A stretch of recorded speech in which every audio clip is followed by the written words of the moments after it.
Hi guys, welcome back to the Big Sew Along. I'm Ginny, and this is another episode of Friday Sews, where all of us sewing YouTubers get to spend some time talking about life and also about sewing. Today, I'm really talking mostly about sewing because, to be honest with you, not much else is going on in my life at the moment, which is actually fine. I do still desperately need a haircut, you guys. Oh my god, growing hair out is such a pain, and I have to just let it do whatever it wants. I can't, I give up. That's the only non-sewing topic I have today.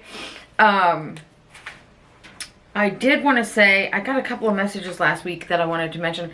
Catriona, I don't know if you guys remember, I was talking last week about having done a video for how I remade those Arthur pants a couple of weeks ago, and then I just deleted the videos because I thought it was stupid. And then Catriona said that I could potentially still recover those files if I hadn't emptied my trash, and she was right. I never empty my trash, which is a really good thing in this case because I did recover those files. And so I don't know, I might get that together for an actual video for you guys for next week or the week after. I'm not sure yet. But thank you, Catriona, because I would never, I would have forgotten all about the looking in the garbage. Also, last week I was talking about those, the tissue paper version of PDFs that I've been getting printed from pdfplotting.com. And So My Time said that you can also get those tissue patterns printed at a place in the UK called Fabulosew, and I will if I can find their website, I'll put it below, but if not, I'll just put like how it's written, and maybe you can just Google it. Anyways, I thought that was really cool. Like I said before, I've only gotten those tissue patterns just the one time, but I'm gonna go that way always from now on because it takes up so much less room. Okay, so sewing wise, what have I been up to? I had plans this week to sew it's sort of like a wearable muslin of the what is it called? The Sewing Workshop's Maison top and joggers. I'll put a picture up here for you. Now, I don't really know the joggers pattern because I have several.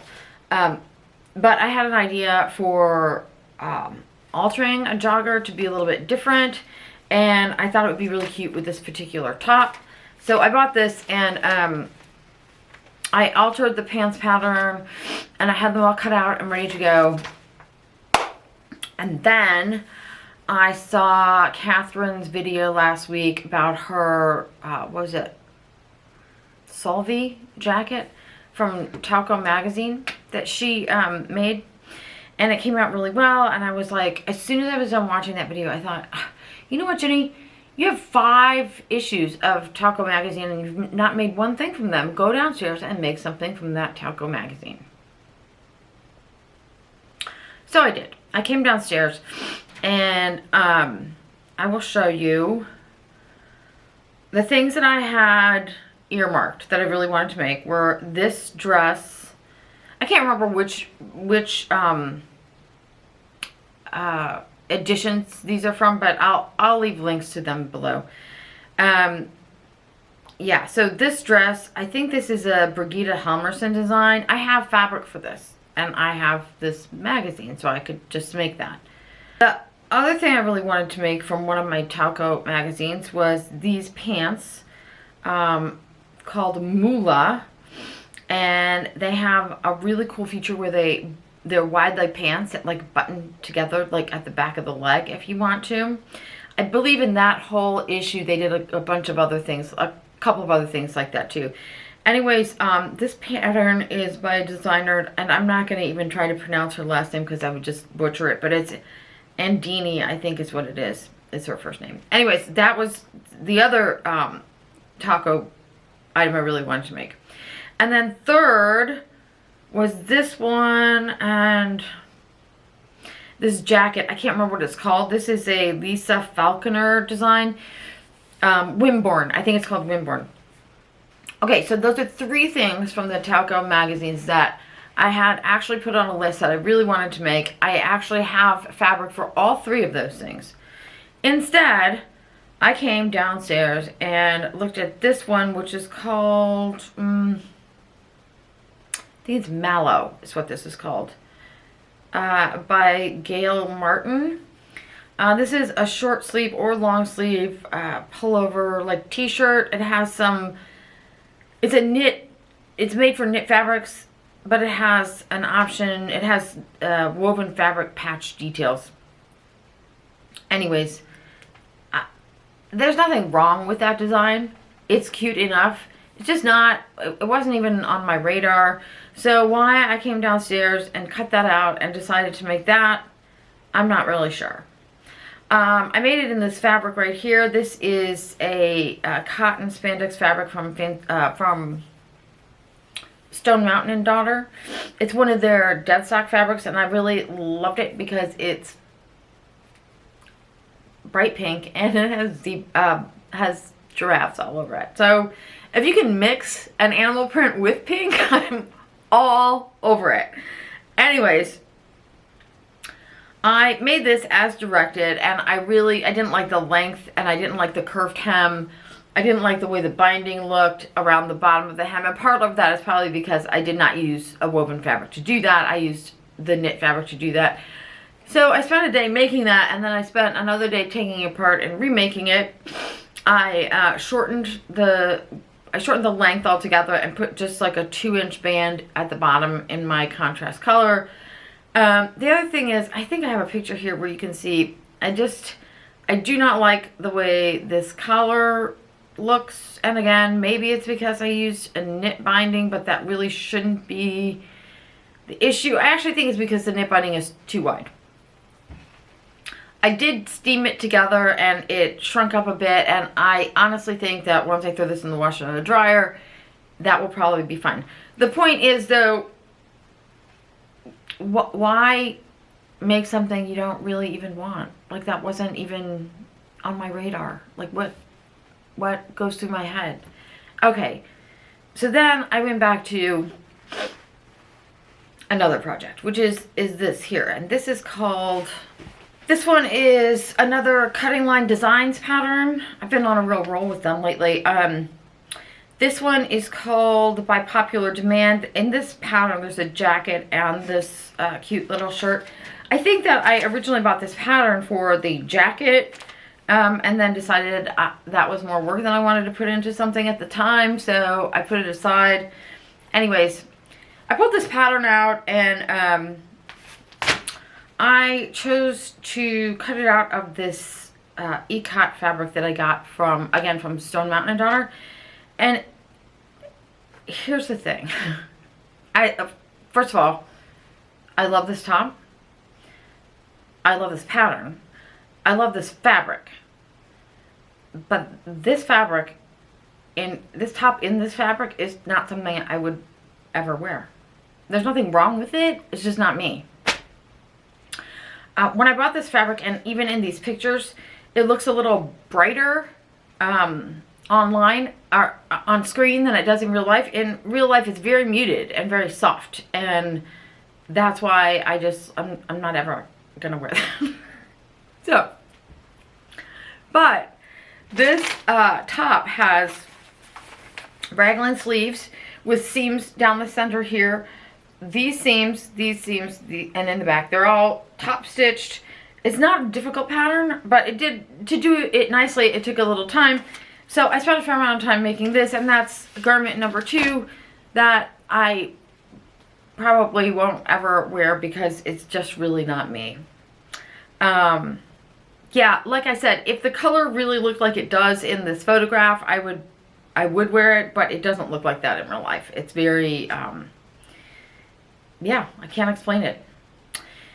So then I went back to my TAUKO Magazine obsession and decided I would make these pants called, I decided I would make these pants called Toral. That's a Vanessa Hansen design, and that one is from issue number 4.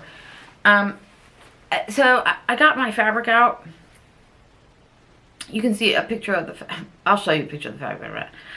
I had this bright blue, well, kind of bright blue, polyester crepe, and I did not have very much of it. I had like a scant yard and a half. And so I was determined to make these pants. Again, I'm not sure why. I don't really like, it's not that I don't like it. I'm not really into like a ruffle on my pants at the moment, so I wasn't into that. And aside from that, these are pretty straightforward pant, which I'm sure I have other patterns for.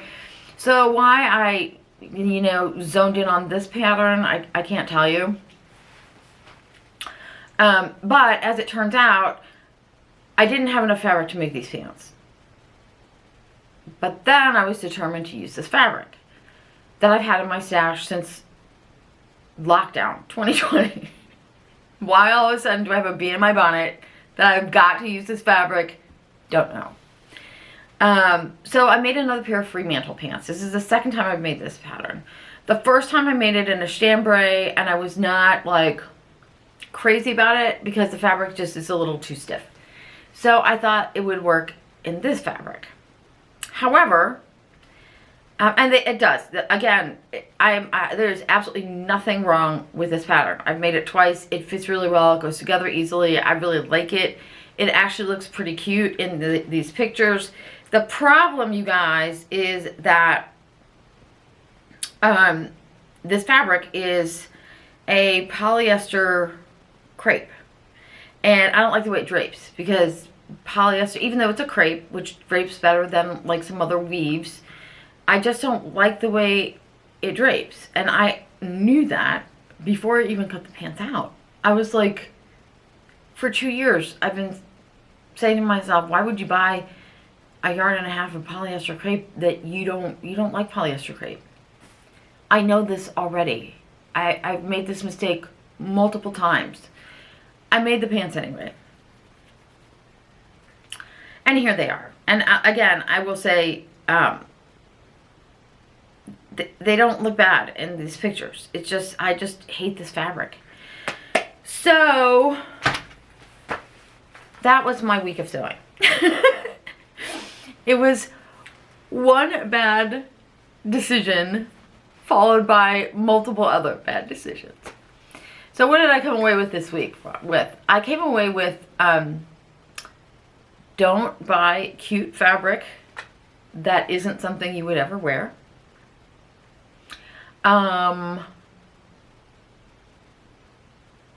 Don't make something just because it looks good in a magazine if you already know it's not something you would wear in your own life. And 3, just because you make the mistake of buying a piece of crap fabric, it doesn't mean you need to compound the mistake by spending 2 days of your life making something out of it. Yeah. So those are my takeaways from this week. And unfortunately, I can very honestly say this is not the first time I've ever had to learn any of those lessons. But I guess maybe they needed reiterating or something.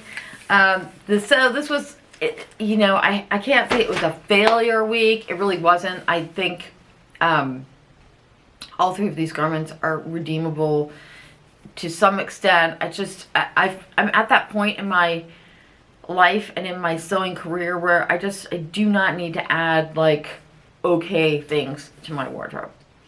I should be focusing on the list of things that I really want to make, and just like all that time I spent making those things could have been much better used by just making my muslin for the sweatpants that I really wanted to make. So that is me for the week, you guys. A slightly frustrating sewing week, but that's okay.